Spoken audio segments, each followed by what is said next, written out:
कुछ साल से बेहाल है मेरे सुल्तान।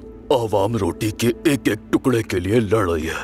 महल में अफरा तफरी है। खजाना बिल्कुल खाली हो गया है। एक सिक्का भी नहीं बचा उसमें।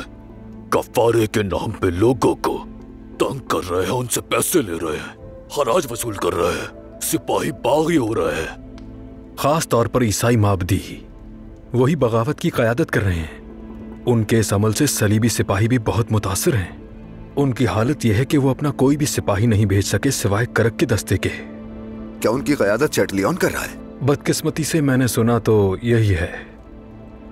बेलियन और शैटलियन शायद शुरू से ही एक दूसरे के साथ थे। ओह, बेलियन।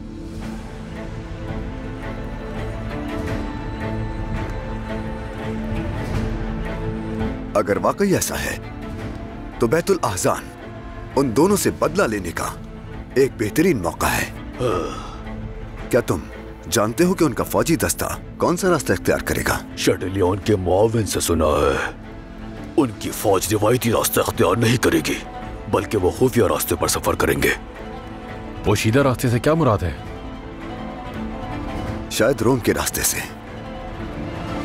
कदीम मखतूतात में इसका जिक्र है।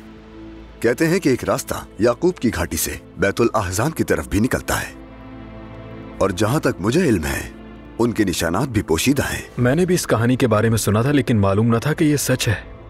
जाहिर है उनके पास कोई रहबर है, वरना उनमें कभी इतनी जुर्रत न थी। उनके पास रहबर है?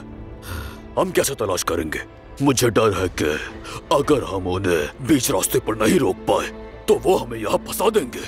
अगर उन्हें कोई राह दिखाने वाला है तो हमारे पास गो गुरु जैसा सुराग रसा है, जो उनके तौर तरीके और उस जमीन का चप्पा चप्पा जानता है।